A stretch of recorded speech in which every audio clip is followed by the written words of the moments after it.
Ay, yo no sé de esas cosas. Después por privado explícame.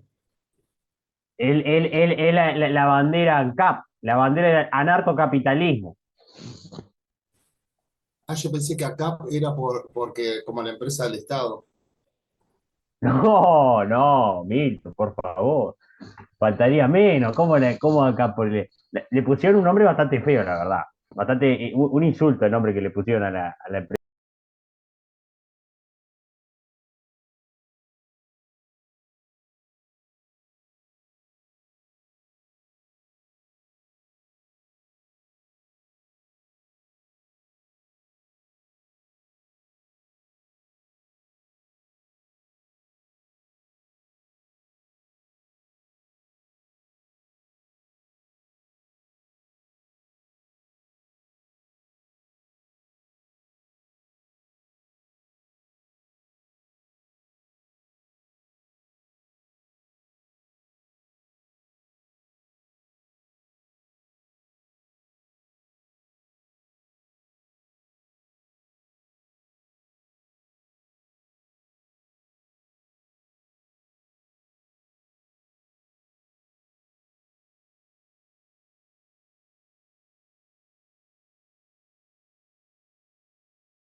Bueno, buenas, buenas, ¿cómo estamos?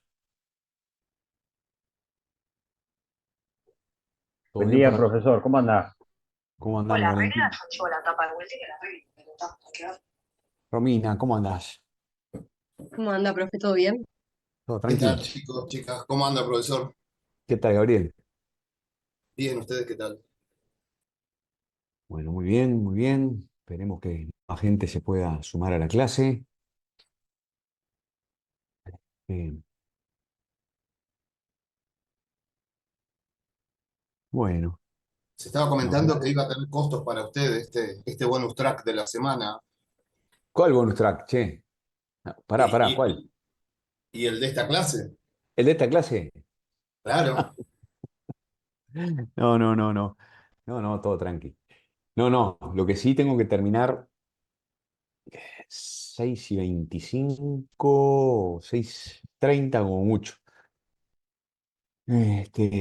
Pero tenemos esta hora y media para sacarle jugo. Bueno, muy bien. ¿Pudieron leer este texto? ¿Cómo les fue? Yo por mi parte lo leí. Ajá. ¿Y qué Hoy te viernes, pareció? profe, con toda la carga que hay. Es bravo, ¿no? Sí. Es cierto. ¿Qué te pareció, Valentín? ¿Algo interesante para rescatar? Sí, está bien, hace una tipología de los partidos políticos, de cómo funcionan, de los sistemas, cómo se interrelacionan, y, pues pone en disputa este sistema bipartidista o multipartidista que me parece curioso. Ujú. No es que me puse a llorar mientras leí el texto, ¿no? Pero normal no está. Sí, sí, sí, sí. Romina, Valentina, otros que hayan podido leer. Negativo. Bueno, sí, no es un texto especialmente fascinante, pero bueno. em, Yo lo otra leí, vez. profe, por arriba. Ah, Facundo, ¿lo leíste? ¿Y? El tema es que yo los textos casi siempre los leo varias veces. Este texto Está lo muy leí una vez bien. sola porque fue medio complicado y tal. Pero después de la clase lo voy a leer así. Capaz que hoy no hablo Sí, mucho porque no voy a hablar sobre el desconocimiento. Eso no está está tan bueno. bien, está bárbaro, está bárbaro. Che, bueno, es el clásico texto mm, que sirve como el del otro día, ¿no? Para, bueno, que conozcan algunos conceptos y ordenar un poco el universo de los sistemas de partidos que andan por ahí. Es la segunda parte del texto de Singolani. ¿Mm? Es una actualización de la bibliografía que manejamos habitualmente en el análisis político, ¿no? Este, entonces, primer concepto grande como una casa, muy usado, el concepto de sistema de partidos. ¿Viste? ¿Vieron? Una manera muy yo diría, muy sencilla de entender qué es un sistema de partidos es distinguirlo respecto a un conjunto de partidos. ¿Cuál sería la diferencia entre un conjunto y un sistema? Es bastante de sentido común.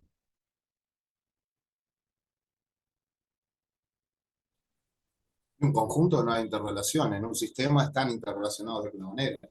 El sistema, por definición, como dice Gabriel, ¿no? Un sistema implica interrelaciones, conexiones, ¿no? Interacciones. En un conjunto, los elementos del conjunto no tienen por qué tener relaciones entre sí. Entonces, es un conjunto muy específico, ¿no? Que tiene esta peculiaridad, que lo que hace un actor, un elemento, de alguna manera influye en las posiciones, en las actitudes, ¿no? En los comportamientos, es decir, en fin, de alguna manera lo que hace uno está influyendo en lo que hacen los demás. La identidad de uno puede influir en la identidad de los demás. Entre los elementos de ese conjunto que es el sistema de partidos, además, como decía, no sé si se acuerdan cuando Ernesto Talvi en la elección pasada decía, cuando hablaba de la naciente coalición, decía, somos competidores cooperantes, decía. Bueno, en un sistema de partidos lo que hay son relaciones de competencia y de cooperación, ¿no? Estas palabras son palabras mágicas, palabras que usamos todo el tiempo, ¿no? En alguna de estas clases surgió el tema de la competencia y la cooperación. La política no es solo cooperación, la política no es solo competencia, política precisa los dos tipos de comportamientos. ¿Mm? Che, pero me quiero detener un poco más en este asunto de las identidades relacionales. A ver si ustedes llegan a entender de qué se habla cuando hablamos de identidades relacionales. Si tienen alguna sospecha sobre esto, a ver, ¿en qué sentido la identidad de un elemento, de un partido, podría incidir en la identidad del otro? Anoche justamente hablábamos con una compañera de eso A y ver, justamente nos remontamos a la, ¿cómo es? A la conquista. a ver, Y cómo de alguna manera la conquista tuvo implicancias en la formación de estos partidos políticos, ¿no? Y todo lo que era la situación política previo al surgimiento de Uruguay, ¿no? ujú, Uruguay, partidos políticos, todo ese tipo de cosas. Como que hay está relacionado el nacimiento de los partidos, está relacionado, o sea, o tiene una misma matriz. sí, entiendo lo que decís. En este caso, cuando se habla de identidades relacionales, No sé si es a esto que se refiere. claro, podría referirse a lo que vos decís, ¿no? De alguna manera vos decís, bueno, los partidos tienen relación con el contexto, si te entiendo bien. Bueno, en Sí, este claro. caso, claro, ¿De dónde salen Rivera y Oribe? claro. Pero mirá, cuando se habla de identidades relacionales, una manera simple de explicarlo es, eh, vieron que de alguna manera, me voy a poner psicoanalítico, ¿no? No sé, viste, en una familia es difícil encontrar dos hermanos idénticos, ¿no? En general no son idénticos, en general son diferentes. La identidad de uno se construye en buena medida en relación con el otro, ¿no? Y a veces como que para abrirse un lugar ¿no? Incluso para abrirse un lugar en la familia, para tener un lugar en la familia, los hermanos se distinguen, ¿no? Está el estudioso y está el que es menos estudioso, está el que le gusta el deporte, está el que le gusta menos el deporte. La identidad de uno, en cierto modo, está condicionada por la identidad del otro. Miren, y en la política pasa un poco eso, ¿no? Vos hablabas de Rivera y Oribe. Bueno, es como que para hallar su lugar en el mundo, ¿no? Bueno, para prosperar políticamente, también tuvieron que distinguirse. Déjenme avanzar un poquitito más en el tiempo. Es como que para entender por qué los colorados fueron lo que fueron a lo largo del siglo XX, y ponerle sobre todo la primera mitad del siglo XX, también hay que entender a Herrera y hay que entender a los blancos. Y viceversa. ¿no?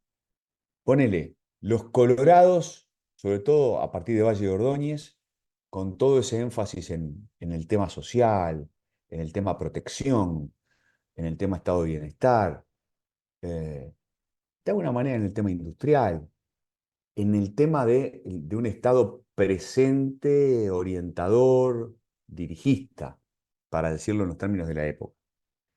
Como que es, para entender ese partido colorado, hay que tomar en cuenta que del otro lado estaban los blancos, ¿no? Y los blancos con el discurso liberal, con el discurso empresista, ¿eh? Con el discurso también librecambista, ¿m? Con el discurso conservador en lo moral, como decía Herrera, yo pertenezco a las clases conservadoras, decía Luis Alberto de Herrera, y viceversa, ¿no? Para entender por qué Herrera se pone en ese lugar también tenés que tomar nota de lo que trataba de hacer Valle de Ordóñez y del lugar que ocupaba Valle de Ordóñez. Es decir, para entender un sistema y para entender por qué los partidos son como son, para entender las identidades de los partidos, también hay que pensarlo en estos términos, ¿no? En un sistema la identidad de uno puede influir en la identidad en la identidad de los demás. Ahora, por ejemplo, últimamente con este asunto de la competencia hacia el centro que se instaló como moda, vieron que estamos en esa moda de competir hacia el centro, ¿no? Porque los politólogos hemos convencido a todo el mundo que hay que competir hacia el centro. Se entiende lo que quiero decir, ¿no? Lo vamos a ver de todas maneras la clase que viene cuando discutamos sobre Anthony Downs. Che, bueno, para entender por qué Delgado es moderado en sus posiciones, hay que entender al Frente Amplio, el desafío que le propone el Frente Amplio. Y para entender por qué el Frente Amplio se moderó ideológicamente, ¿no? En un largo proceso que arranca como mínimo en 1994, hay que entender que estaban los partidos tradicionales, colorados y blancos, muy fuertes, llevando adelante una, una agenda determinada, una agenda liberal, pero con relativo éxito. Liberal no en el sentido radical, sino en un sentido más moderado, pero liberalizante al fin, orientada al mercado, orientada al comercio internacional. Es decir, el Frente Amplio no se hubiera moderado todo lo que se moderó, porque miren que recorrió camino, desde 1994 en adelante, o si ustedes quieren, desde 1971 en adelante. Yo no sé si tuvieron la oportunidad de leer documentos del Frente Amplio de 1971, bases programáticas del Frente Amplio de 1971, pero el Frente tenía posiciones, a ver, que nacionalización de la banca, que nacionalización del comercio exterior, ¿no? Posiciones que uno diría, hoy por hoy, llamarían la atención, ¿no? Eh, en fin, el Frente Amplio hablaba de combatir la oligarquía, de combatir el imperialismo. Era un partido mucho más de izquierda que ahora. Para entender el viaje del Frente Amplio hacia el centro, tenés que tomar nota de la existencia de otros partidos que estaban gobernando con otras posiciones y el Frente Amplio tuvo que entender que no tenía manera de ganar las elecciones si no se moderaba, porque estaban los otros. A su vez, si vos querés entender a la calle la moderación de las posiciones liberales de la calle Pou, ¿no? Y por qué la calle Pou reivindica el Estado y reivindica las políticas sociales, y por qué Delgado hace las propuestas que hace, que son propuestas muy centristas, tenés que tomar nota de que está el Frente Amplio del otro lado. Las identidades de los partidos se condicionan. Había alguna mano que subió y alguna mano que bajó. Capaz que eras vos, Gabriel. Sí, era yo, no. Dale. Preguntar si el desplazamiento hacia el centro del Frente Amplio en realidad no surge con la llegada y la salida ¿cómo es? De Batalla, de la 99. Bueno, en realidad no tanto, ¿sabes? En realidad no tanto. Em, el Frente Amplio nace como una coalición de muchas cosas. En 1971, Selmar Michelini, Batalla y el PDC eran muy importantes.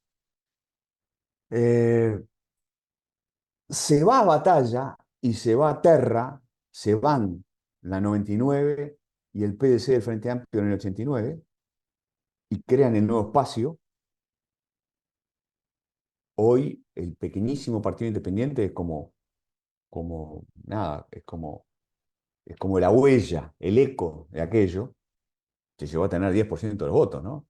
10% de los votos tuvo aquel nuevo espacio, contra el 1 y poco que tiene el partido independiente hoy. Bueno, en todo caso, se van los más moderados del Frente Amplio en el 89 y sin embargo el Frente Amplio, desde el 94 para adelante, se modera mucho más.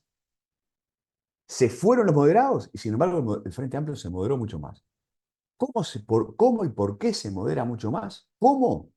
Bueno, por una alianza entre Tabaré Vázquez, Danilo Astori, Mujica, cada uno en su rol, contribuyen a moderar el Frente Amplio, porque toman nota de que del otro lado están colorados y blancos, gobernando juntos, llevando adelante cierta agenda y con cierto éxito, y que para ganar la elección no tenía más remedio que moderarse. Entonces, la idea del sistema es, che, no pensemos a cada partido por separado. La gente que se enoja con Orsi, ¿no? Porque dice, Orsi es muy moderado. Bueno, che, Orsi es muy moderado y porque hay una coalición republicana que es muy fuerte, ¿no? Si Orsi no fuera moderado, y capaz que el Frente Amplio no tiene chance de ganar. La gente que se enoja con Delgado, no, que Delgado es muy moderado, va muy despacio. Bueno, lo que pasa es que del otro lado está el Frente Amplio. Para mí Entonces, medio a ver, es importante también, ¿no? Encontrar un equilibrio entre la moderación y no perder la identidad. Porque si no, por irte tan al centro, estás dejando de representar los que te votaron en principio. Bueno, Orsi, voy a hablar de Orsi, para mí es un caso como extremo. No había visto tal caso de moderación dentro del Frente Amplio. Y está, claro, Romina, yo firmo abajo lo que tú decís, me parece perfecto lo que decís. ¿Ah? Mirá, yo que hablo con gente de todos lados, ¿no? Entonces, hablo con gente de izquierda que dice, no, lo mismo que decís vos, y hablo con herreristas del viejo cuño que se agarran la cabeza y que dicen, ay, no puede ser, no puede ser lo moderado que es la calle Pou y lo moderadito que es Delgado. Entonces, ¿el punto cuál es? Por eso puede valer la pena estudiar ciencia política. El punto es tratar de entender que lo que hacen los partidos tiene alguna lógica y eso, ¿no? Y que están en un sistema, ¿no? Un sistema en donde están compitiendo entre sí. Y la competencia de alguna manera yo no te digo que los obliga, pero la competencia les impone algunas restricciones. ¿Santiago? ¿Cómo anda, profe? Todo bien. Bueno, muy acertado me parece lo que dice la compañera Romina. Es Ujú. cierto que los partidos, algo que no existe, que escampa totalmente a la realidad actual democrática, es el honor. En los partidos no hay honor, porque hace 30 años se mataban por algo que ahora resulta que todas esas muertes o martirios ya no sirven para nada porque no importa, es una cosa que se pierde totalmente la identidad y se pierde totalmente el honor. Bueno, están planteando temas para mi gusto muy importantes, ¿viste? Muy importantes. Eh, si los partidos a ver, si los partidos simplemente, ¿viste? Se transforman en máquinas de calcular, pierden el honor, como dice Santiago, o pierden su tradición, como dice Romina, ¿no? Se alejan de su identidad y corren el riesgo de destruirse, ¿no? Corren el riesgo de, de perder sentido. Pero bueno, es muy importante como que se hagan cargo ustedes, estudiantes, personas inteligentes, ciudadanos, ciudadanas, como que se hagan cargo del dilema. Los partidos enfrentan un dilema. El dilema de la competencia los obliga de repente a veces a alejarse de su tradición. Pero al mismo tiempo, si se alejan demasiado de su tradición, también se fragilizan, también se debilitan, también corren el riesgo bueno, ¿no? De perder sus raíces, de desenraizarse. Valentín, ¿ibas a Profe, decir algo y después y, cambiaste? Sí, no, no, dale, dale. yo iba a dar un aderezo, que es que todos estos cambios y todos estos centrismos se dan dentro del contexto de que el eje, por arriba acá más o menos lo nombra en el texto, en un momento habla de que esta cosa puede pasar, que el eje está corrido a la izquierda en Uruguay por lo menos y en el resto de Latinoamérica. Dentro Bueno, de ese contexto, ¿no? Estamos todos de acuerdo en eso. Que el eje general, todo el espacio general está corrido a la izquierda y que dentro de esa corrida a la izquierda existen izquierdas y derechas izquierdas también, ¿no? sí, el eje se puede ir moviendo. Yo creo que en los últimos años se movió hacia la izquierda. Ahora tengo mis dudas. Yo creo que estamos entrando en una época distinta en donde el eje se mueve hacia la derecha. Puede ser, ¿Ah? te la compro. Pero en Pero términos generales todavía falta un tiempito en todo puede, caso. A ver eso. puede ser, pero en todo caso es una buena hipótesis de qué está pasando con el famoso eje. Este, por ejemplo, datos de opinión pública, de Latinobarómetro y proyectos así por el estilo, muestran, en algún momento los comentamos en clase, muestran que cada vez más los valores de orden y de jerarquía eh, ganan espacio en la opinión pública, ¿no? Muestran, por ejemplo, también cierto rechazo a, bueno, temas muy sensibles para una parte de la opinión pública de izquierda, como los temas del feminismo, de los nuevos derechos. Es decir, los valores tampoco es que, y el eje izquierda-derecha no es un eje estático, el eje se va moviendo también. Gabriel y Santiago.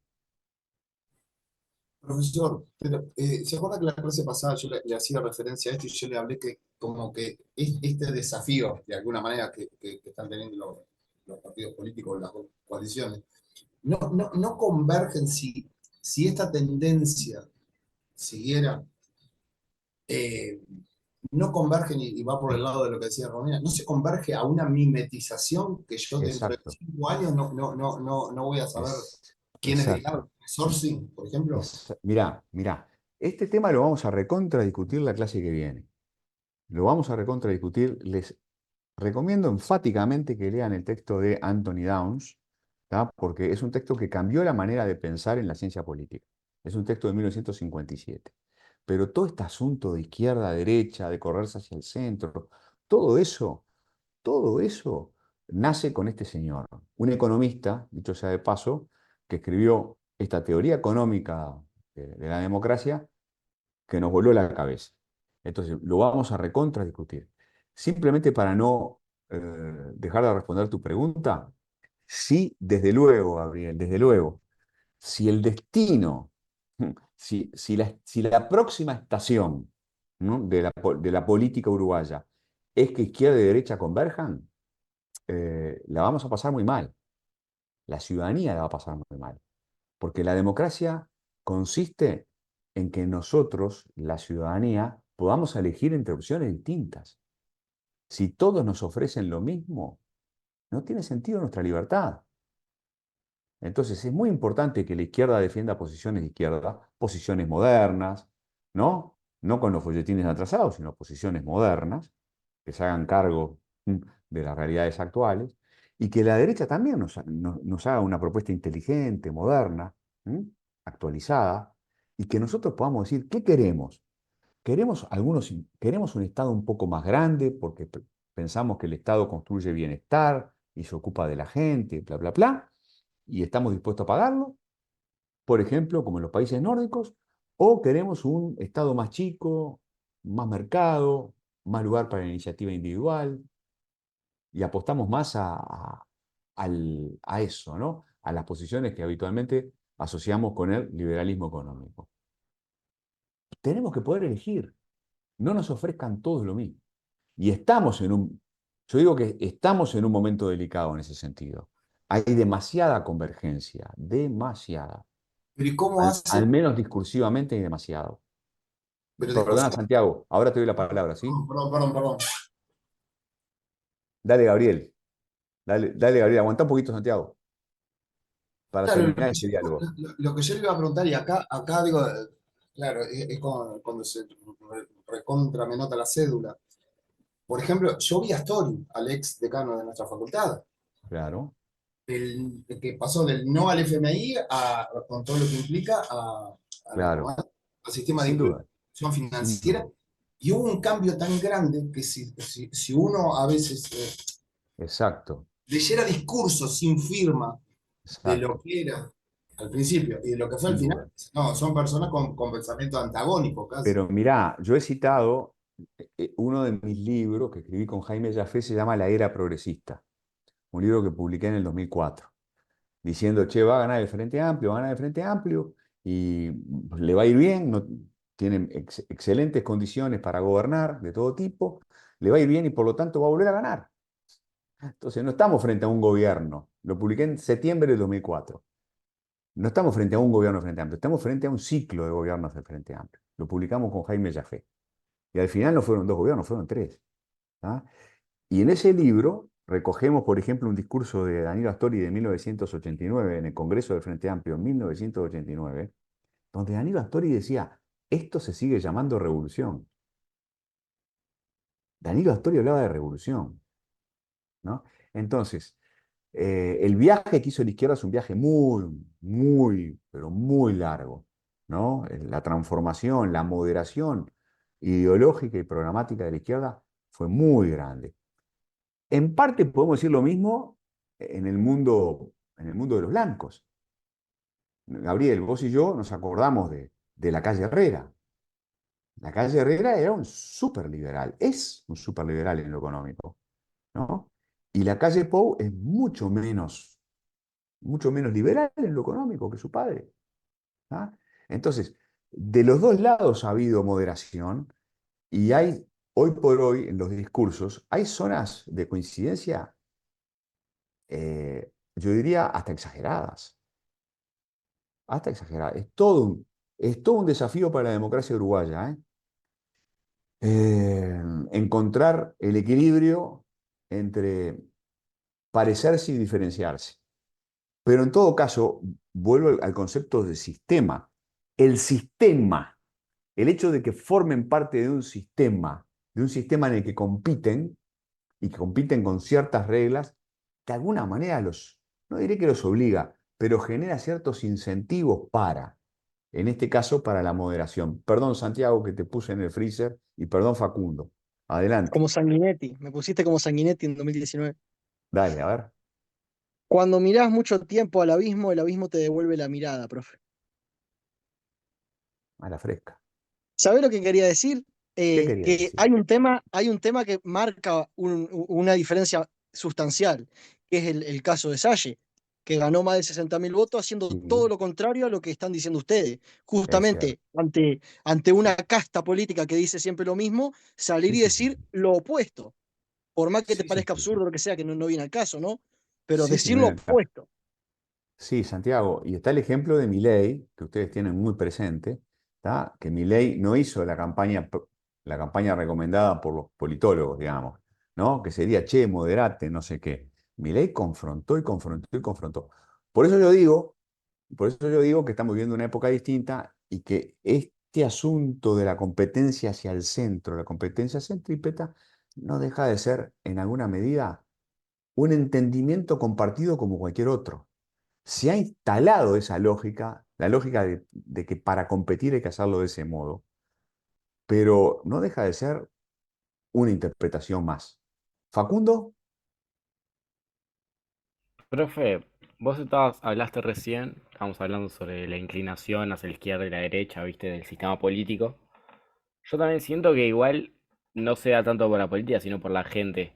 Yo soy gran admirador de la calle Pou, ujú, y ujú, me encanta ver sus discursos y eso, y lo sé hace mucho, ¿no? Y yo lo escucho en 2014, era tan distinto a 2019. ajá, 2014 es más parecido al padre, y como que en ujú, 2019 se dio cuenta de que los tiempos habían cambiado. Y yo creo que eso es lo que conlleva a que tipo la política haya cambiado. No lo que realmente piensen que sea lo bueno o lo malo, sino que la política te conlleva a que tenés que hacer las cosas que la gente quiere. En sí, la gente te está eligiendo. Entonces, mm, está.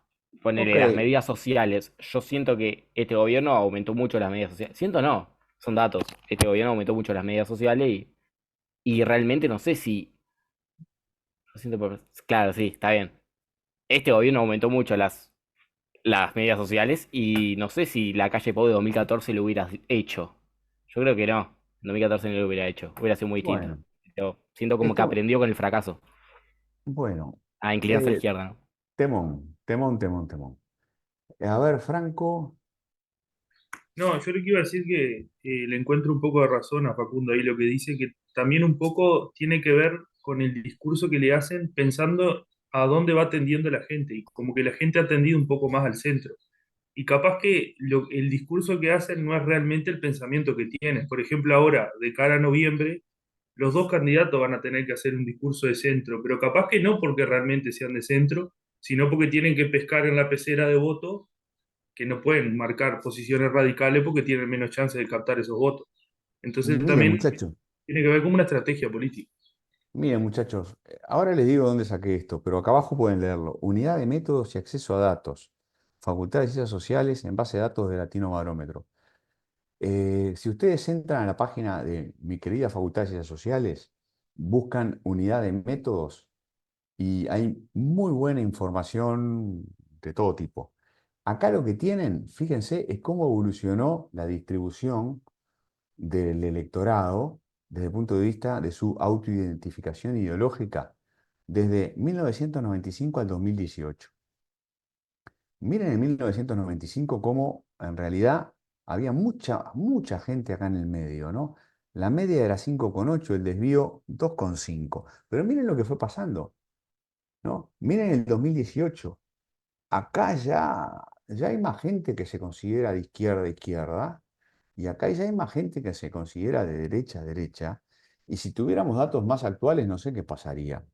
Es decir, em, cuando vemos procesos de moderación en los partidos políticos, no sé si necesariamente tiene que ver con cambios que están ocurriendo en la sociedad o con interpretaciones que hacen los partidos políticos respecto a esa misma sociedad. ¿Saben? Es un tema a pensar. Gabriel. Profesor, usted que lo debe haber vivido. Yo que vengo de otra facultad, que vengo de ingeniería, de ingeniería cuando tenía 24 años.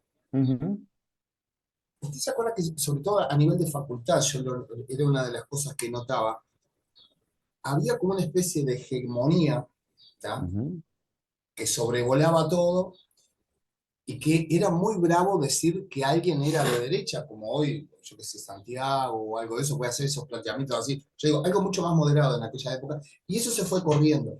Pero a su vez, después, con el tiempo, también hubo una cuestión de que esos mismos se fueron como mimetizando. O sea, estoy diciendo que describiendo lo que me parece que fue un cambio sociológico, ¿tá? sí, sí, sí, sí, sí, sí. Pero que tiene que ver más que cómo es, con la forma con la forma, más que con la forma de pensar, con la dialéctica o con lo discursivo, más que Ujú, nada. sí. Em, sí, sí, sí. Los tiempos han cambiado y hay una legitimación del pensamiento, me parece, del pensamiento liberal, desde luego, y también yo te diría, también en la legitimación del pensamiento, de lo que podríamos llamar el pensamiento conservador en términos morales. Sáquenle a conservador cualquier connotación de valor, ¿tá? Eh, Simplemente para diferenciarlo de los que dicen, de los que hablan, yo qué sé, de los nuevos derechos, o de los que hablan, ¿no? Este, del mundo del feminismo, de los feminismos, para llamarle de alguna manera, a entendernos. Che, en fin, nada, simplemente yo lo que quería compartir ahora era esta idea, esta cuestión del concepto de sistema. Otro ejemplo muy bueno de cómo la identidad de uno condiciona la identidad del otro es la relación al estilo perro y gato del MLN y el Partido Comunista. Es decir, las dos organizaciones han sido extraordinariamente influyentes en la historia de la izquierda uruguaya, extraordinariamente influyentes. ¿Ah? El MLN primero como guerrilla y después como el corazón de un movimiento electoral, del movimiento electoral más exitoso de toda la historia. ¿Ah? 36 diputados de 48 9 senadores de 16. O sea, es la 609. La 609 es la lista construida en torno al MPP, cuyo corazón es el viejo MLN. Es impresionante, ¿no? Entonces, el MLN ha sido extraordinariamente influyente en la historia política uruguaya y el Partido Comunista también, extraordinariamente influyente. Piensen que, a ver, sin el Partido Comunista, el sí no hubiera sacado 40% de los votos, como casi sacó. El Partido Comunista, Marcelo Abdala, es una de las personas más influyentes en el sistema político uruguayo, dirigiendo el PIT-CNT, ¿no? Y el Partido Comunista siempre ha sido muy influyente, siempre. Che, ahora, es interesante que el MLN cuando se funda, a principios de los 60, se funda por oposición al Partido Comunista. No hay manera de entender la identidad del MLN sin entender la identidad de los comunistas. Yo le dediqué un libro al MLN que se llama Donde hubo fuego, que lo pueden googlear, está por ahí colgado, un libro del año 2006, tiene como 20 años ya, ¿no? Y bueno, y cuento un poco, ¿no?, el origen del MLN y argumentos sobre esto, ¿no? Si algo no querían era ser comunistas. Lo que decían era que los comunistas eran reformistas, internacionalistas, aburridos, dogmáticos, ¿no?, doctrinarios, y que ellos querían ser todo lo contrario. Entonces, en la izquierda también se da este juego de espejos, ¿no? Dentro de la izquierda también hay competencia, hay cooperación, pero también hay competencia. Y también hay identidades que se construyen especularmente, una en relación con la otra. ¿Gabriel? No, venía por eso mismo que usted decía, que usted se debe acordar cómo se llamaban entre el MNN y el Partido Comunista de manera despectiva. Los del MNN, los comunistas, los reforma, ¿tá? Como Claro, diciendo, no quieren cambios radicales y todo lo demás, y los del Partido Comunista, a los del MN, los ultra. exacto. Santiago, mirá, yo también publiqué un libro, porque los dos son parte de mi tesis de doctorado, un libro sobre los comunistas llamado La política de la fe, en donde juego con esta idea que es muy vieja del comunismo como religión. ¿Mm? Entonces, y allí uno de los rasgos del Partido Comunista, de la doctrina, de la ideología del Partido Comunista, es justamente el internacionalismo, ¿no? Pero tú Hoy te eh, respeto más que antes, profe. Voy a poner una foto tuya en la pared, un póster. Sacaste tu lado Videla hoy, profe. Pongo un póster de no, Alpito. Se nos déjense de puso broma. Gociano. Estamos No, Adolfo hoy.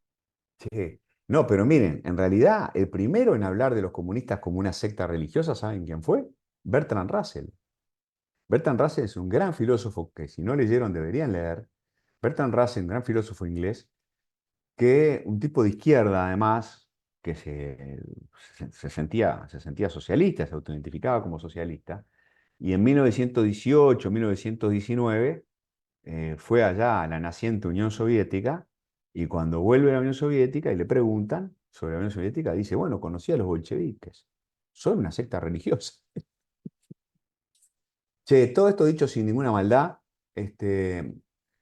hay mucho escrito sobre religiones políticas. En el caso del Partido Nacional, por ejemplo, y hay todo un componente religioso, ¿no?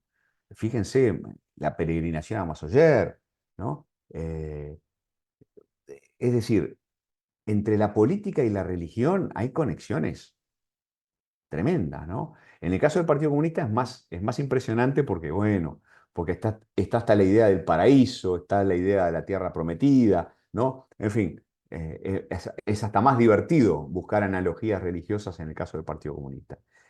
Pero las ideologías políticas tienen como un toque religioso y los movimientos políticos, ¿no? Acuérdense que religión en realidad es algo que religa, ¿no?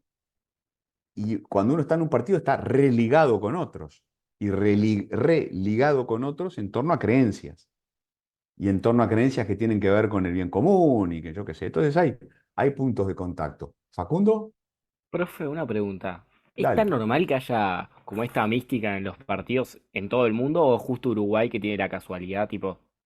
que cada partido tiene No. como una mística propia, porque te pones a analizar y Y tocaste un tema buenísimo. Mirá, Uruguay es un caso extraordinario, ¿no? Yo qué sé, por ejemplo, hay otros partidos. Si uno mira América Latina, por ejemplo, el PT tiene su mística, ¿tá? Los comunistas chilenos tienen su mística. Eh, Pará, el justicialismo argentino. Peronismo, claro. Vos, Evita, por favor, ¿no? Evita, Perón, ¿no? Acordate las cosas que pasaron, ¿no? Entonces, pero los partidos uruguayos son muy especiales y una de las razones por las cuales los partidos uruguayos son fuertes es porque tienen mística, que jamás la pierdan, ¿viste?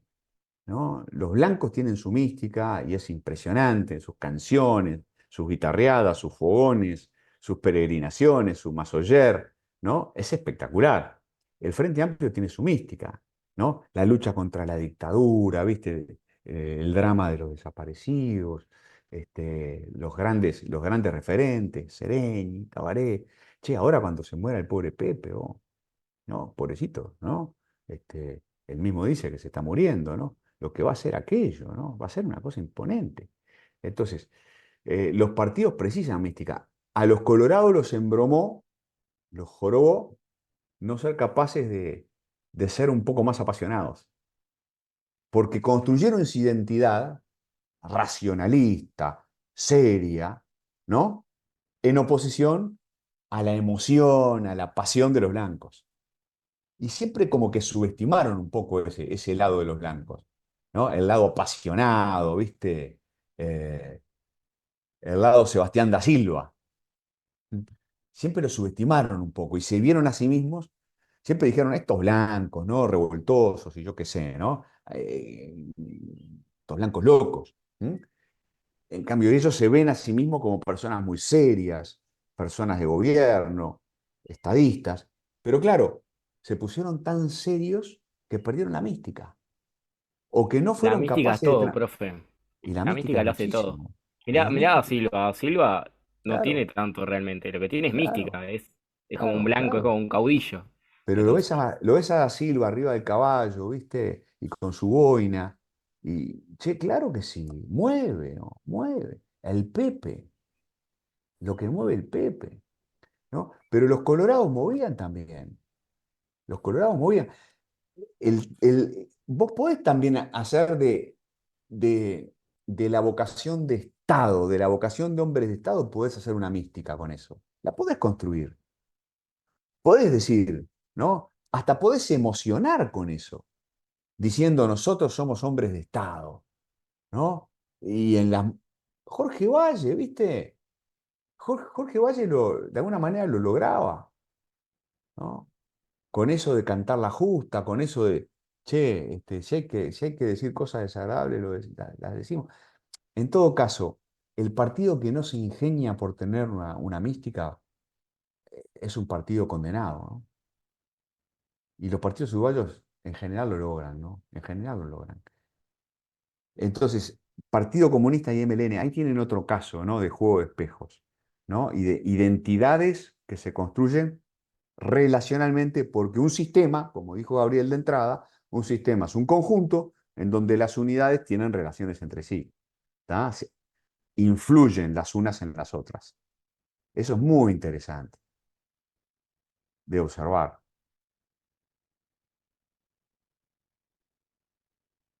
¿Cómo se estudian los sistemas de partido? Bueno, esto es súper clásico.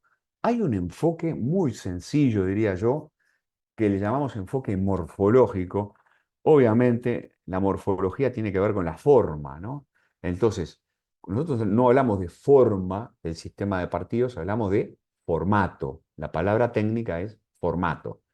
¿Y a qué nos referimos cuando hablamos de formato del sistema de partidos? A dos cosas, básicamente. Al número de partidos, cuántos partidos integran un sistema, y a la mecánica de la competencia. Es decir, qué tipo de competencia se da dentro de un sistema de partidos. Palabra clave, fragmentación. Ustedes tienen que distinguir la palabra fragmentación de la palabra fraccionalización. son conceptos distintos, ¿tá? Hablamos de, esta es una de tantas maneras de equivocarse en una revisión, confundir fragmentación con fraccionalización. Hablamos de fragmentación del sistema de partidos. ¿Cuántos partidos tiene un país determinado en un momento dado? ¿Cuántos partidos relevantes? Es decir, che, a la elección esta se presentaron como 11 partidos políticos, pero partidos políticos que realmente importan, y mirá, y los que lograron representación parlamentaria, básicamente. ¿Está bien? Entonces, partidos relevantes. Ahora vamos a hablar de qué es un partido relevante.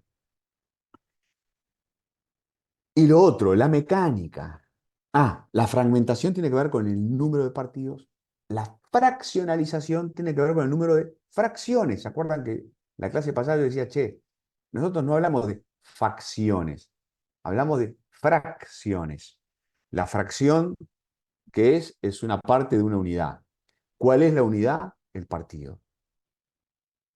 Entonces, interesante, los partidos uruguayos son partidos con fracciones.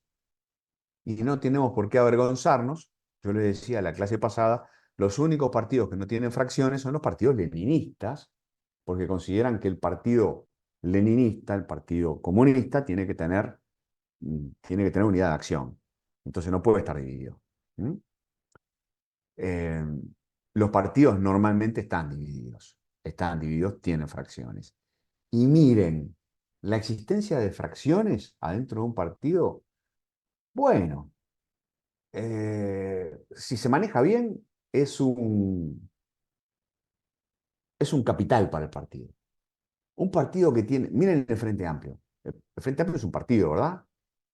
Tiene un candidato a la presidencia, yo qué sé, tiene su congreso, tiene sus estatutos, tiene su comité de base, tiene su plenario nacional, tiene su presidente. Es un partido. Pero es un partido que tiene fracciones. Y como tiene fracciones muy distintas, el Partido Comunista, el Partido Socialista, el MPP, los sereñistas, como tiene muchas fracciones distintas, en el mismo paraguas frente amplista, che, juntan un montón de votos. La existencia de fracciones, si no, a menos que esas fracciones se estén asesinando entre sí en una especie de juego fratricida, la existencia de fracciones beneficia a los partidos. Eh, en la jerga de la política uruguaya se hablaba mucho del rastrillo electoral. Para rastrillar, para rastrillar muchos votos, para juntar muchos votos, es mejor que los partidos tengan matices. Ponen en el Partido Nacional que vos tengas a un Gandini y que tengas a un Da Silva y que tengas, ¿no? Y que tengas, yo qué sé, a un Delgado, que tengas, ¿no? Que tengas a una Ripoll. ¿Por qué Delgado sumó a Ripoll? Porque dijo, a nuestro rastrillo, dijo Delgado, le falta una patita. No estamos O porque llegando a... quería que perdieran los blancos. ¿Perdón? Porque quería que perdieran los blancos para destruir el partido desde adentro. Por Bueno, eso le faltó. esa es una tesitura muy especial que yo no comparto. Pero bueno, es muy simpática y anda circulando por ahí. Che, pero el argumento de Delgado es, una uñita, ¿no? Hay unos electores a los que no les llegamos, ¿vieron los rastrillos que tienen muchas uñas? Llegamos acá, llegamos acá, llegamos acá, pero a estos electores de acá no le estamos llegando. ¿Por qué? Porque precisamos a alguien diferente, con una historia de vida diferente, que se vista diferente, que hable diferente. ¿Tá? Y entonces incorporaron el rastrillo a Valeria Ripoll. Decisión muy polémica y eventualmente equivocada, pero no importa. ¿Tá? ¿El razonamiento cuál era? El rastrillo. Ese es el razonamiento. Che, volviendo al tema del formato del sistema de partidos, sobre esto vamos a detenernos bastante en la clase que viene, este asunto de la mecánica centrípeta o centrífuga. ¿Gabriel? Justo le iba a preguntar eso, qué era para adentro y para afuera, digo, qué quería decir con eso, está, pero lo dejo. Eh, Mira, vengo para acá para el final, a esta laminita. ¿Eso es la recolección de votos o no? La Recolectar mecánica es, votos de los que están afuera y los que están adentro. mira, a ver, Valentín, no sé bien si te referís a esto. Mira, Imagínate que esta es la distribución del electorado, ¿viste? Lo están viendo, ¿no? El 0 es izquierda, bien izquierda, el 10 es bien derecha, acá en el medio, en el 4, en el 5, están los electores de centro.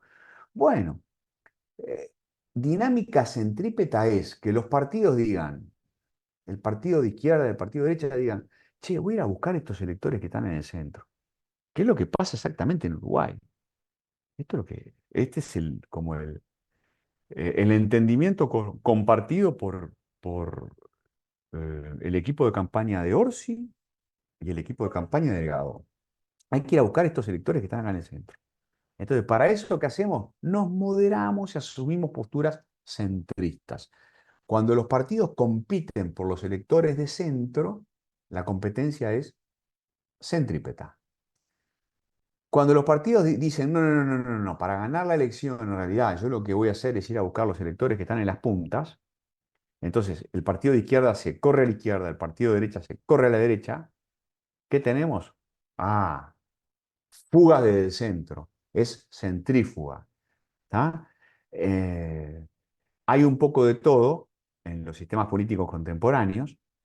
En Uruguay lo habitual ha sido desde el 84 para adelante que los partidos tiendan a moderarse y que la competencia tienda a ser centrípeta. Probablemente en esta elección estemos en el máximo, en el clímax de la competencia centrípeta, ¿no? Porque, bueno, la gente ya está aburrida de comentar que, bueno, que en realidad no hay diferencias. ¿Está bien? ¿Se entendió? Sigo.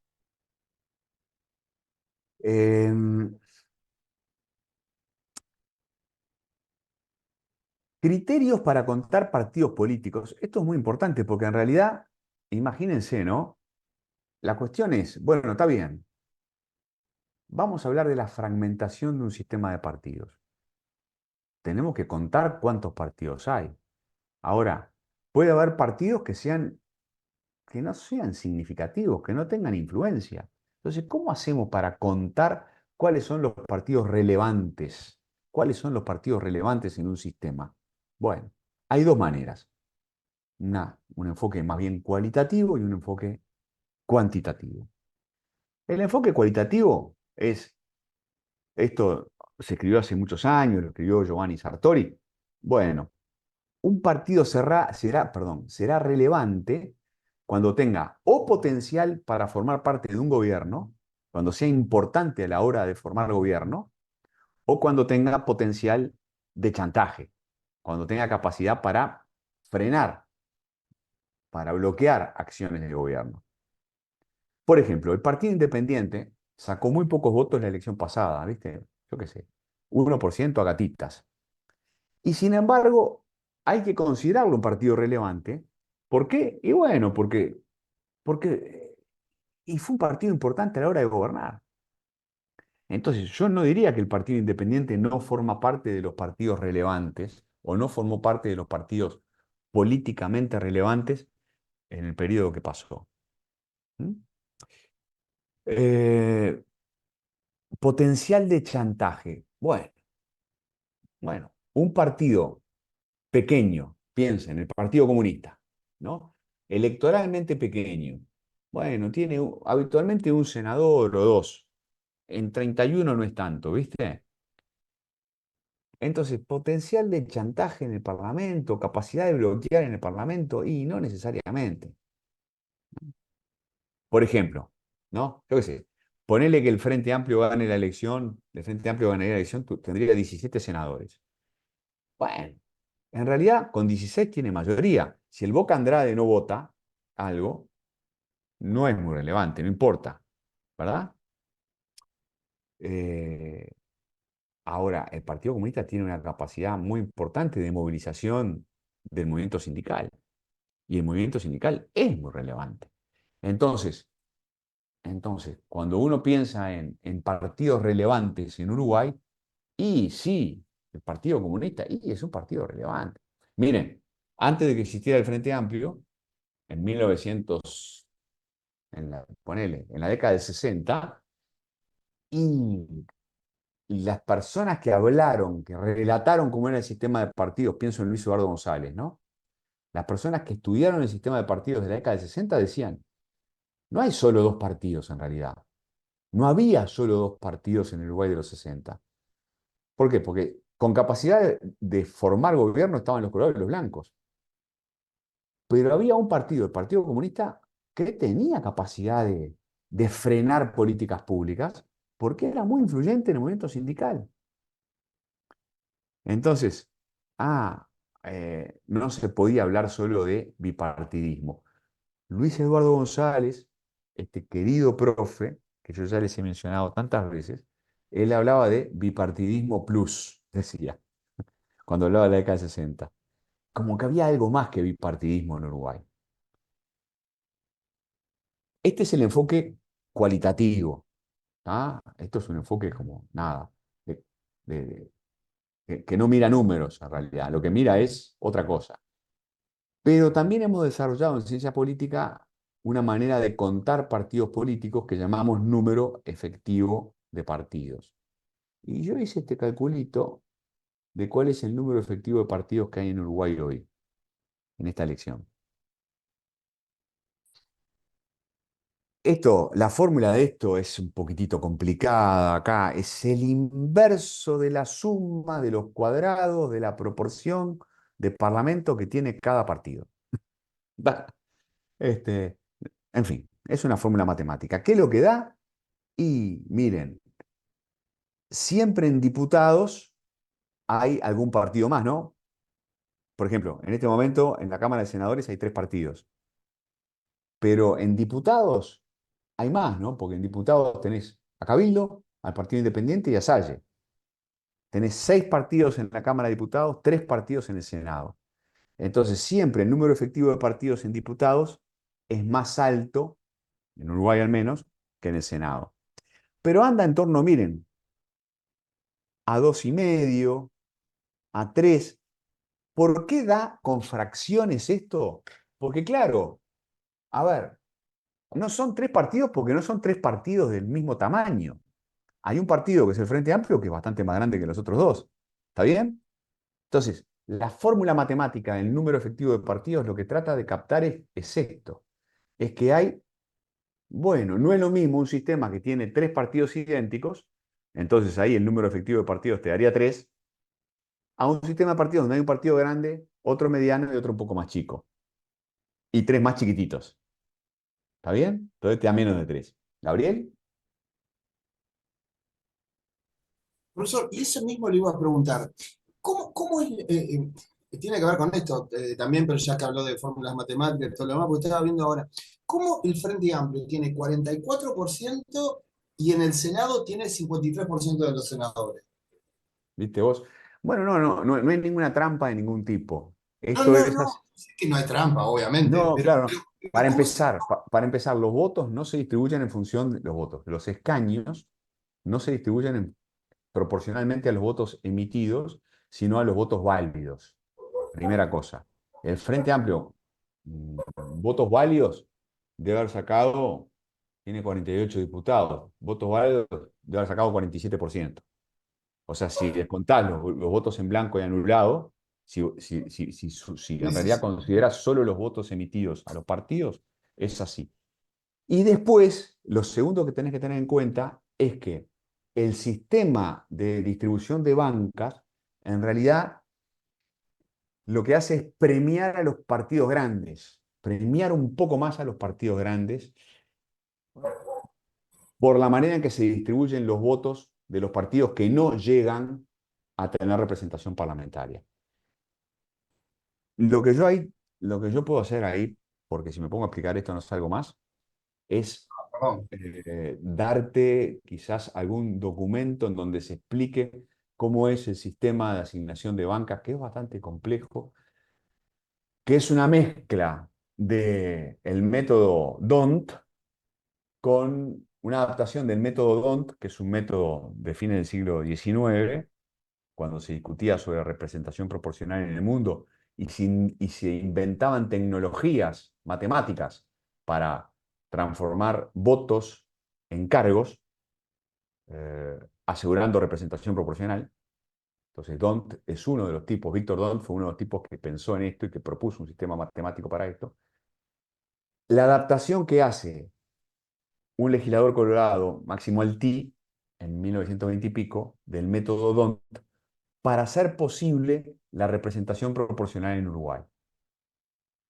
Y al mismo tiempo, eh, para proteger a los partidos políticos. Nuestro sistema electoral, miren muchachos, nuestro, nuestro sistema electoral es un sistema que lo que ha hecho es cuidar a los partidos. Punto uno.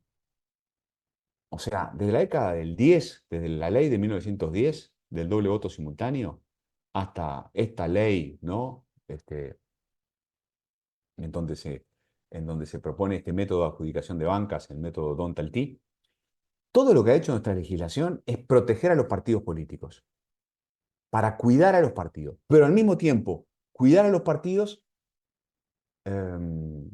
favoreciendo o conciliando la protección de los partidos con la representación proporcional. Esa es la magia que han hecho los legisladores uruguayos. Entonces tenemos una representación proporcional muy, muy fuerte, viste que es muy proporcional la representación que tienen los partidos políticos, pero al mismo tiempo los partidos políticos están blindados por el sistema electoral. Dicho de otra manera, si tenemos partidos fuertes, no es por casualidad. Tenemos partidos fuertes porque inventamos a lo largo del siglo XX tecnologías a veces las inventamos y a veces las adaptamos, tecnologías de afuera, ¿no? Para fortalecer a los partidos políticos.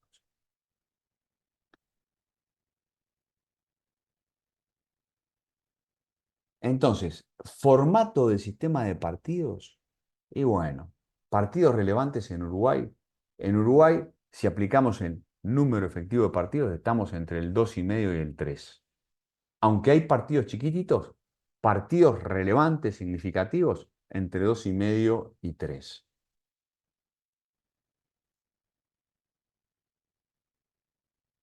Gente, eh, esto es muy importante, ¿no? Porque, bueno, lo que hicieron Maurice Duverger en su momento, en la década del 50, y Giovanni Sartori, como 30, 40 años después, fue tratar de decir, bueno, miren, hay distintos formatos de sistema de partido. Miren, para Duverger, este es el tipo de pavadas que podemos preguntar también. Nada, son conceptos, ¿viste? Vale la pena conocerlos. Puede haber un sistema unipartidista.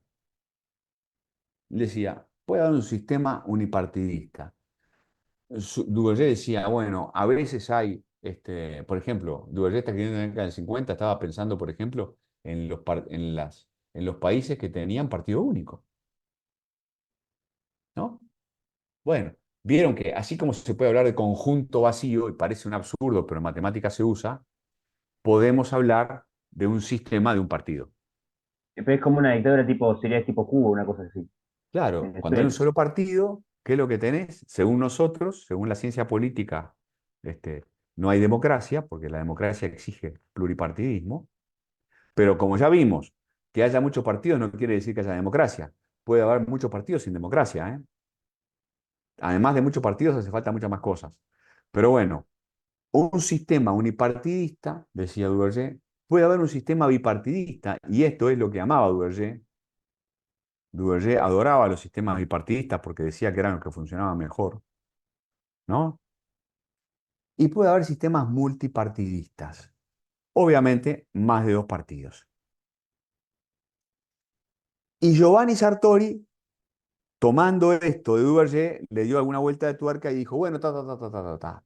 Pero puede haber sistemas de partidos unipartidistas de distinto tipo. Por ejemplo, puedes tener el clásico sistema de partidos de partido único, el Partido Comunista de la Unión Soviética, el PECUS, o el Partido Comunista de Cuba. Punto. Hay un solo partido y se terminó. ¿Ah? No hay competencia y, por lo tanto, no hay dos polos en competencia, es un sistema unipolar. Decía Giovanni Sartori, pero puede ser que haya un partido hegemónico. Un partido hegemónico, por ejemplo,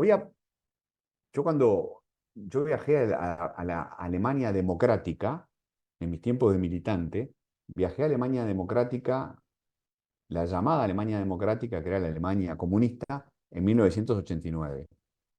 Y en la Alemania comunista lo que había era el Partido Comunista se llamaba Partido Socialista Unificado de Alemania, y había otros pequeños partidos.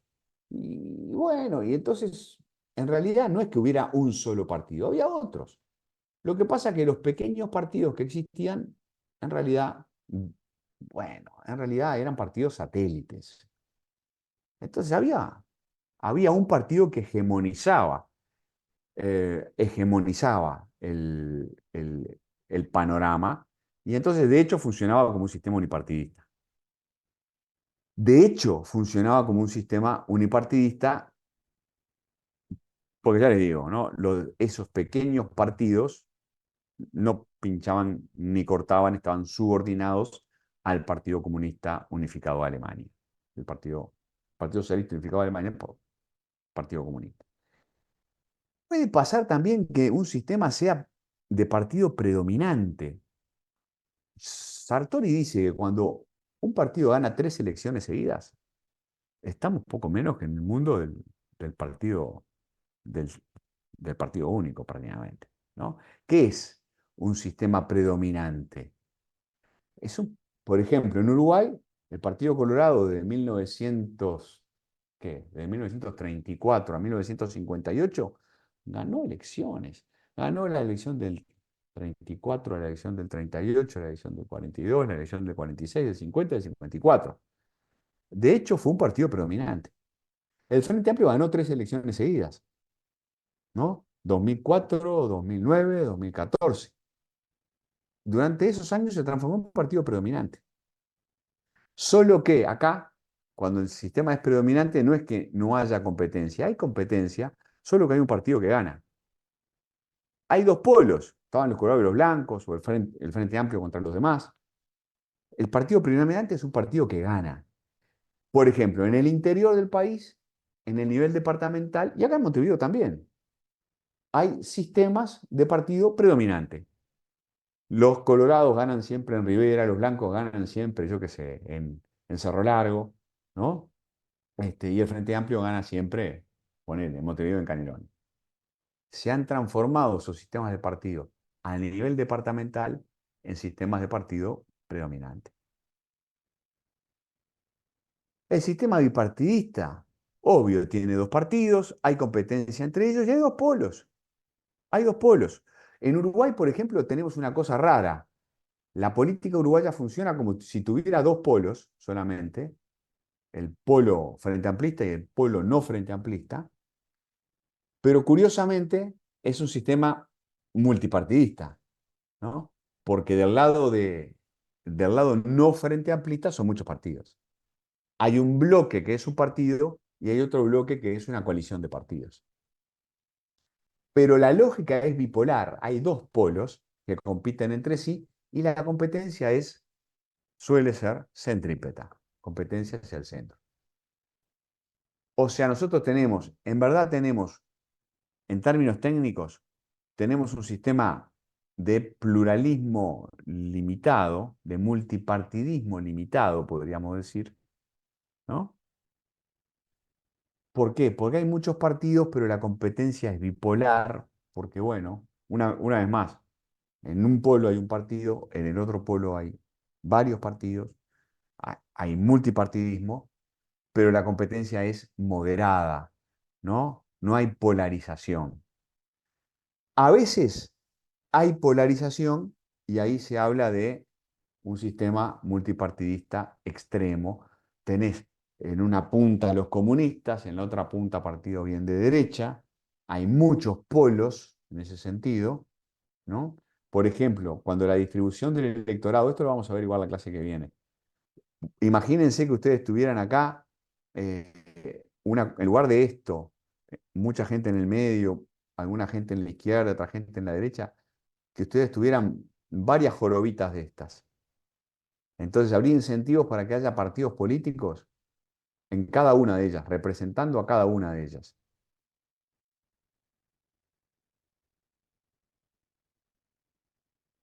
Y bueno, y en estos casos, cuando hay multipartidismo con muchos partidos políticos, porque hay muchos segmentos, muchos polos de acumulación de electores, bueno, corremos el riesgo de la polarización ideológica.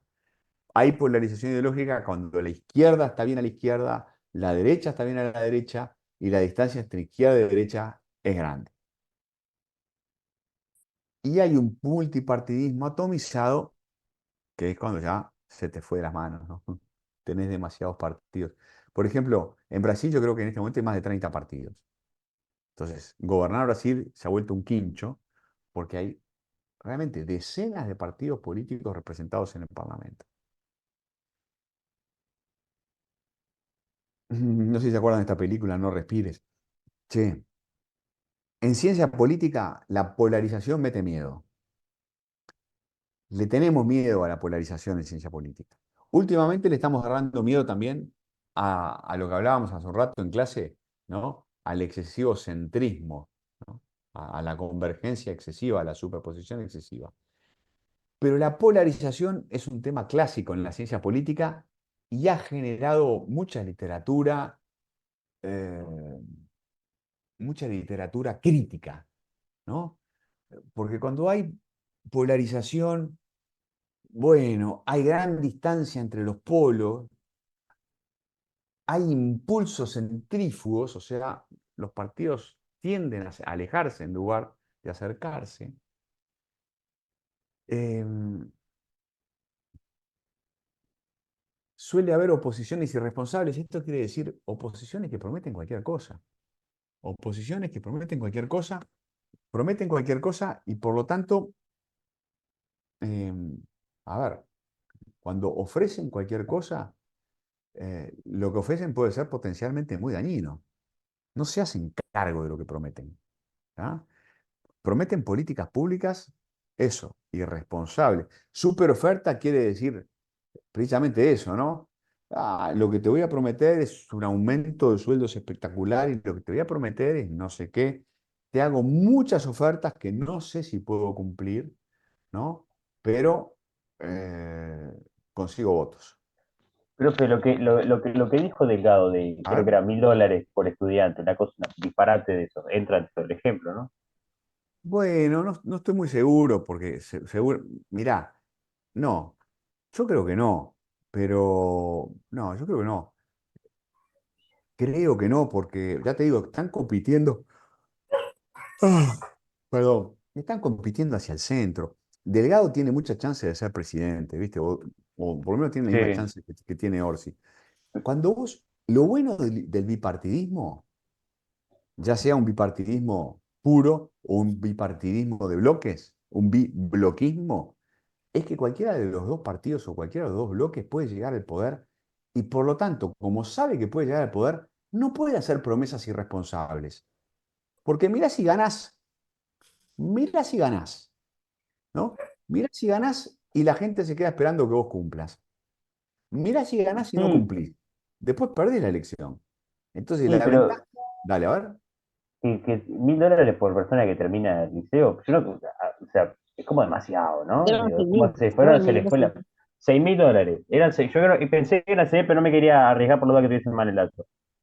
Es Bueno, como demasiado, ¿no? Es como bueno, una, pero o sea, Fue muy ¿qué persona cree manipulado. que eso puede hacerse? Y es demagogia. bueno, Para juntar votitos, para agarrar gente o no, digo. bueno. Mirá, ellos habrán hecho las cuentas, ¿viste? La verdad, ellos habrán hecho las cuentas. Yo lo único que te digo es, cuando tenés chance de gobernar, no te podés mandar promesas de ese tipo porque después quedás prisionero de tus palabras. ¿Gabriel? Decía, el modelo ese que propuso Delgado con mucho éxito tuvo en Estonia. El tema que en Estonia era para pagar en lo que hoy son, se desarrollaba mucho que tiene que ver con todo lo que tiene que ver con la industria del software. Premiaban, le pagaban al que estudiaba. Y la plata el tema es que distribuida los 2 años, que van primero 4.000 y todo lo demás. O sea, podría ser. Un ejemplo de esto es la superoferta, usted lo debe saber, lo de las calles embajadas y las canillas de leche. Contalo, dale. Pero usted, no, pero eso yo ya es un relato, no lo viví yo. No, yo tampoco. Claro, Ahí usted tampoco. está, ahí está, sí, sí, sí, sí. Che, sí, había un político, no sé si la década del 50 que decía cosas así tan divertidas como esa, ¿no? Que bueno, vótenme porque las calles tienen que, yo voy a poner las calles en bajada, en la esquina, todas las calles van a ser en bajada y bueno, y eso, ¿no? No, Chicotazo era, ¿no? no, Chicotazo no, era otro. No, Chicotazo no, no, no Pero era era. Pinchinati, ruralista también. No, era otro, pero no importa. Che, Santiago, ¿qué ibas a decir? ese era el Pinchinati, el que decía que las calles demostraban todo. Profe, te iba a Nada, nada. decir, ese Sí, de las promesas que no se pueden cumplir, pero la calle sí. Pou lo hizo cuando dijo que no iba a subir los impuestos y después subió los impuestos. O sea que no es tan así. Bueno, lo que a ver, para no hablar de política nacional, miren, lo que la teoría pronostica, ¿m? Es cuando un partido tiene chance de ganar, cuando un sistema, a ver, voy a arrancar al revés, cuando hay un sistema bipartidista bien competitivo, ¿no? En un sistema bipartidista bien competitivo, el partido A y el partido B tienen la misma probabilidad de ganar la elección, porque son partidos muy parecidos. Por ejemplo, lo que pasa ahora en Uruguay. Hay dos bloques y tienen idéntica probabilidad de ganar. Entonces, como tenés idéntica probabilidad de ganar, podés ganar, entonces tenés incentivos a la prudencia. No tenés incentivos a ser un irresponsable. Porque si prometés cualquier cosa y ganás, después te la van a cobrar. ¿Ah? Entonces, por ejemplo, yo qué sé, el Frente Amplio en el 2014 prometió no subir impuestos, después los tuvo que subir, se la cobraron. El Frente Amplio sabía que podía ganar. O sea que cuando prometió no subir impuestos, en verdad, simplemente se equivocó. No es que este, haya sido irresponsable. No precisaba hacer esa promesa para ganar. Simplemente se equivocó. Cuando en la calle Pou en el 2019 dice, no voy a subir la edad de las jubilaciones, yo no sé si precisaba decirlo para ganar. Lo cierto es que se equivocó porque después terminó impulsando una reforma que subió la edad de las jubilaciones y se la cobraron. Entonces, cuando vos estás cerca de ganar, tenés que ser muy cuidadoso, porque realmente la rendición de cuentas, la factura va a venir muy pronto. Valentín, Yo también creo que el costo político que vos tenés de que después te lo reclamen, yo la verdad no creo que si gana el Delgado nadie le va a reclamar esto, los $100.000, pero no creo que pase. Si pasa, bueno, pero el costo creo que es muy bajo y sin embargo lo que vos ganás al hacer propuestas rimbombantes como esta es bastante positivo. Creo que también eso también es útil. Pues la gente viste que también se olvida, o no que la bueno, gente también tiene una cuestión con la memoria, a menos que sean cosas muy elementales como eso de los impuestos, que son cosas muy claras, muy estructurales. bueno, bueno, pero convengamos en que cada vez los archivos son más visibles, ¿no? Yo qué sé, entre WhatsApp, Sin TV, yo qué sé, ¿viste? A ver, cada vez es más difícil hacer promesas irresponsables. Cada vez es más difícil, ¿no? Este, Franco, Creo que estaba Facundo primero igual. dale. Nada, era para preguntar a los compañeros cuál era la cantidad que dijeron de dinero que iba a darle a la gente que egresaba del liceo. $6.000. Bueno, yo tengo otra data totalmente distinta. Yo hablé de este tema con Agustín Iturralde, que es la persona que está a cargo de lo económico en la campaña de Delgado. Y está hecho para el sector más pobre de la población, el quintil más pobre, y ni siquiera serían eso, serían $3.000, no, sí, 2.500, que serían 100.000 pesos, por pasarse esto del liceo, que si te puedes analizar, hoy en día muy poca gente de ese quintil más pobre termina egresando al liceo. Creo tipo que eran como un 20 y poco por ciento. Ujú. Si lo promedias con la mayoría de la población, es decir, con el total de la población, se nota que hay una desigualdad y hay una correlación entre que tener bajos ingresos te lleva a no poder terminar el liceo. Entonces, Claro. yo personalmente creo que es Ujú. una buena decisión darle un incentivo económico a la gente de aprobar el liceo. Porque vos Sí, si... y cuando termina el liceo Ah, va a barrer la calle. ¿De qué sirve que porque le den el liceo? anotate en el FA, Facundo, si te gustan esas propuestas. No, a ver, entonces vos qué harías. A ver, contame. A Eso ver, ¿Qué estaría hago? pero no bueno. vamos. Liberar el Ey, ey, ey, mercado para ey. que se pueda conseguir más rápido trabajo y con mejores Bueno, sueldos. pero Claro, no vamos a Dale. discutir. justamente. No, no, no, sorry. No vamos a discutir esto. Sorry, no, no. Pero Eh, tampoco quiero que empiecen a decir cosas que no son en clase, porque la Está verdad, bien, 6.000 ok. dólares, creo que con 6.000 dólares le podemos regalar un Mitsubishi a cada persona que tenga el liceo y más fácil, ¿no? Ahí está. Son Ahí 2.000, está. 1.200, 1.500 dólares, muchachos. ¿Y para Mirá. qué quiero un Mitsubishi si no tengo comida en el estómago, muchacho? Santiago, please. Entonces, el tema es simplemente poner de manifiesto que cuando hay dos partidos parejos o dos bloques parejos, en realidad no hay incentivos para la demagogia, no hay incentivos para las promesas irresponsables. Bueno, cada cual juzgará si las promesas de los partidos son responsables o no. Eso forma parte de la libertad de cada cual. Che, entonces, lo que decimos los politólogos es, ojo con la polarización. Hoy por hoy, polarización, bueno, polarización ideológica no es tan frecuente. Hoy por hoy es más frecuente otro tipo de polarización que se estudia cada vez más en ciencia política, que es la polarización que llamamos afectiva. La polarización afectiva es que, bueno, personas que capaz que en el terreno de las políticas públicas no tienen tantas diferencias, de todas maneras se sienten muy diferentes entre sí, sienten que pertenecen poco menos que a patrias distintas, a naciones distintas, a tribus distintas. Yo creo que ese es un problema de la democracia contemporánea y es un problema en cierto modo del Uruguay, ¿no? La patria frente amplista y la patria no frente amplista, che, que tienen problemas serios para respetarse y admitirse, ¿no? Ahora, dado cómo quedó el mapa electoral y dado cómo quedó el mapa del Parlamento, no van a tener más remedio que entenderse, ¿no? Son dos países vecinos que no tienen más remedio que negociar. ¿Mm? No quiero dejar de mencionar esto, que es muy importante, los efectos de los sistemas electorales. Hay mucho escrito en ciencia política sobre esto desde Maurice Duverger en adelante. ¿Mm?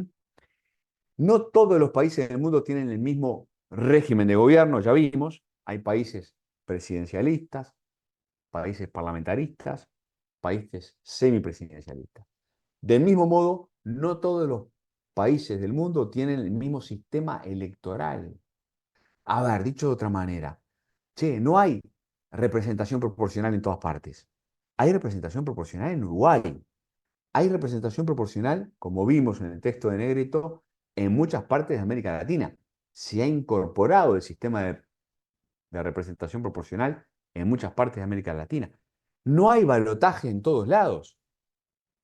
El balotaje es una moda de los 90, ¿no? De fines del siglo XIX y de principios del siglo XX. Uruguay lo incorporó en 1997. ¿Está? Entonces, no todos los países tienen el mismo sistema electoral. Hay países que no tienen sistemas proporcionales y tienen sistemas de mayoría. Es decir, en realidad, bueno, ponele, como pasa en el Reino Unido. En el Reino Unido hay circunscripciones electorales, cientos de pequeñas circunscripciones electorales uninominales. Quiere decir que en cada barrio se vota un diputado, ¿ah? Y entonces se vota un diputado y por lo tanto no hay representación proporcional. Ponele que en el Reino Unido, en todos los distritos, en todas las circunscripciones electorales, ponele que gane por un voto un partido, se lleva todo el Parlamento, todo el Parlamento. Vos podés tener con 51% de los votos, podés tener todo el Parlamento.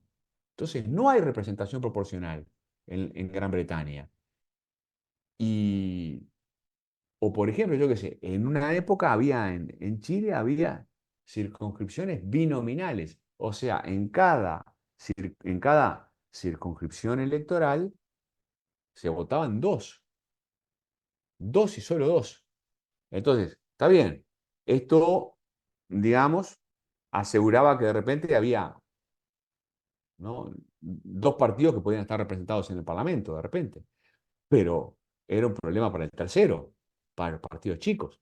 En fin, muchachos, lo que hay que retener es que hay distintos sistemas electorales y yo diría que el sistema proporcional, que es el que tenemos nosotros, sobre todo combinado con el balotaje, lo que genera es un incentivo al multipartidismo.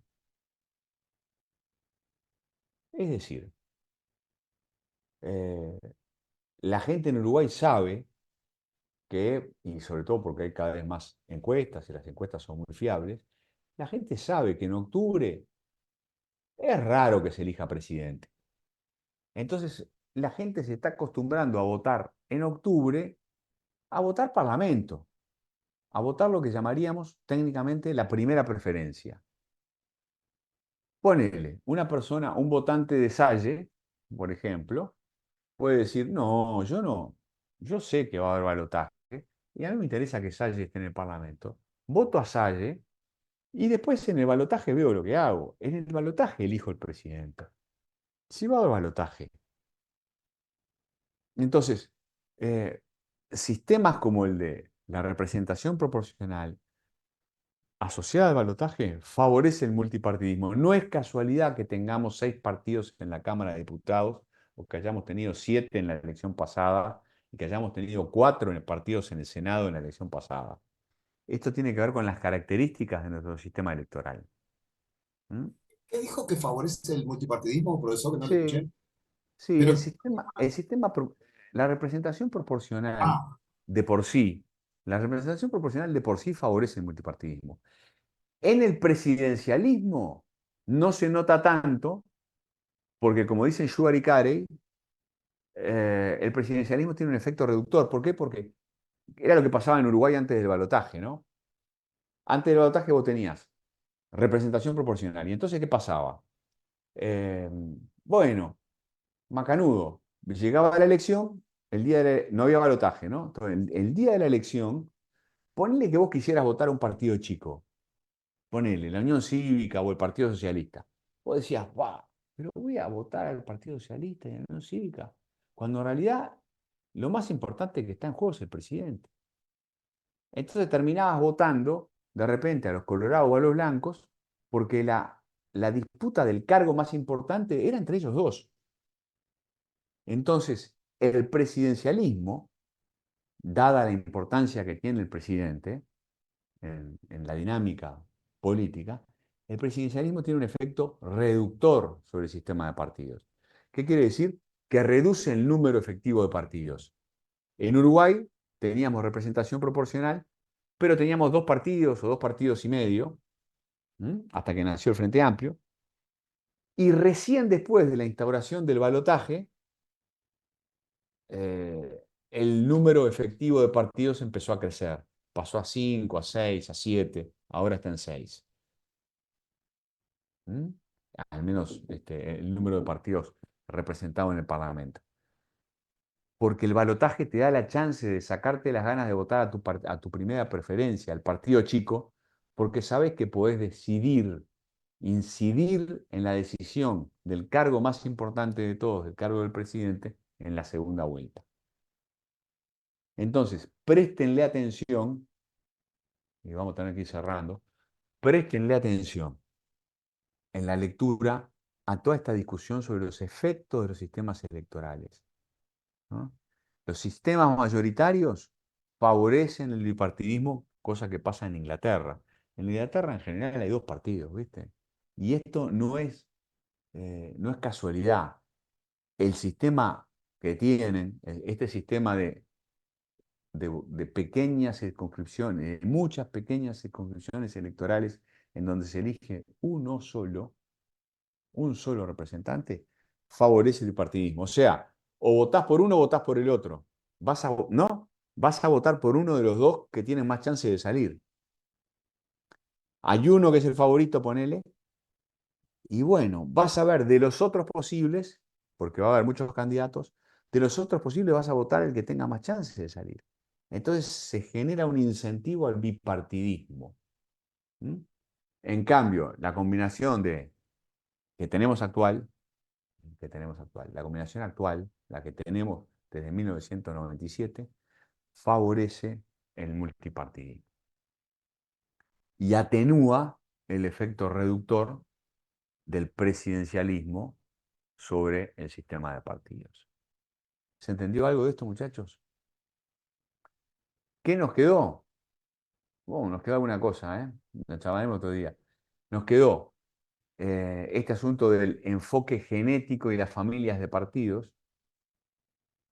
Nos quedó hablar un poco del concepto de institucionalización y nos quedó algo de información sobre Uruguay. Ah, mira, esto me quedó feo, esto me quedó feo. Lo voy a arreglar. Esto nos quedó para el lunes que viene, pero el lunes que viene sobre todo tenemos otra lectura importante que es, ya les digo, si mal no recuerdo, es la lectura 2020. Dámate. A ver. La clase 20. Elementos de competencia espacial, Anthony Downs, Teoría económica de la acción política en una democracia, un supertexto.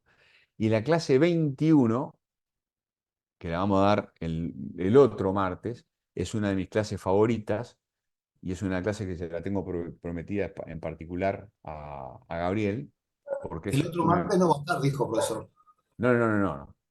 Este martes no estoy, por eso estamos adelantando, pero el otro martes, que vendría a ser sábado 9, domingo 10, 11, 12, el martes 12, vamos a dar esta clase, Política Económica e Ideología, ¿m? Para discutir qué diferencia hay entre la política económica cuando te gobierna un partido de izquierda y cuando te gobierna un partido de derecha. ¿Tá? Así que, muy estimados, que tengan un buen fin de semana. Profe, ¿te puedo hacer una pregunta antes de que te vaya? Dale, cortita de pie. ¿Vos decís que va a llover mañana? Te pregunto en Sí, va a serio. llover. A partir de las 9 de la mañana llueve. Porque ¿sabés qué ¿Está? pasa? Sí. Tengo que ver si abro el puesto. Y No, es bravo. no. Bueno, mira, si lo vas a abrir, ponele un gazebo, ponele algo, ¿viste? Porque va a llover. Acordate, de las 9 de la mañana. Bueno, confío. Mirá que voy a estar con el reloj. Si a las 9 no está Ya lloviendo, me mandás un mail. ¿Está? No, pero Santiago, el profe es un politólogo, sabe de lo que habla, por favor. Sí. No, además yo vengo del futuro.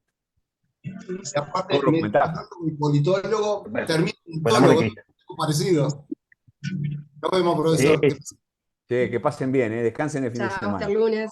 Chao, Chao. nos chao. vemos. excelente Hasta el cátedra, lunes, profe. profe. Hasta el lunes. Bueno, excelente cátedra. Chao, chao. Excelente Chao. cátedra, profe. Excelente cátedra. Chao, chao. ¿Cómo salgo de esto? Qué cosa, ¿eh?